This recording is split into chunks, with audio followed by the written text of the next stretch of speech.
Time now for Better Money Boston. I'm here with Joel Johnson. Joel is managing partner at Johnson Brunetti. I want to talk to you today about what should we be thinking about if we're retiring and thinking about moving to another state. Yeah, and a great question. And here up in the Northeast, a lot of people do retire and they move south, and then a lot of people don't. And there's a lot of reasons and things that prompt us to either move south or not move south. So it's so important people get all the information and make a really informed decision, because what you don't want to do is move once and then move back. Absolutely. So before we pick up stakes, we need to be considering several things. And you say it's important to just think about where you are in relationship to the people you love.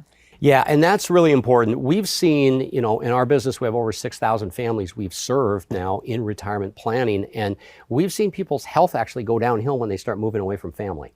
So one of the big things is, where are your relationships? Where's your bedrock? Where are those connections? And can you rebuild those somewhere else? Or maybe you have them somewhere else, but it's a really important factor to consider. I love that you start with family, and then clearly there is a financial component, correct? Yeah, there's a huge financial component. Don't ignore the financial costs of living. Obviously here in the Northeast, particularly in Massachusetts, it costs a lot more to live up here. Now, there are benefits that we get that you wouldn't get in other states, but you've got to consider that some people just need to move south to afford to retire and live the lifestyle they want.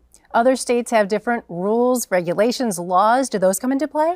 They sure do. They come into play, and particularly when it comes to things like taxes, which is kind of our last big point here. Taxes, inheritance taxes, and so on, rules and regulations, healthcare, all of these things need to factor in. But if you think about, inheritance taxes, for instance, in Massachusetts here, our inheritance tax is pretty punitive. And so sometimes when people get wealthy and they realize they're going to pay an inheritance tax, they'll move out of state just to avoid that inheritance tax. But again, there's payoffs for everything. We've got it pretty good up here, so you've got to be careful and weigh the pros and cons. All right, you got to get that full picture. Yeah. And you brought a free book today on this topic. Tell us about it. Yeah, we've got a great book for our viewers. It's the Retirement Relocation Checklist. We want every single one of our viewers to get this book. It's so important. Even if you don't think you're going to retire and move, get a copy of this checklist. Take yourself through the checklist and get all the info.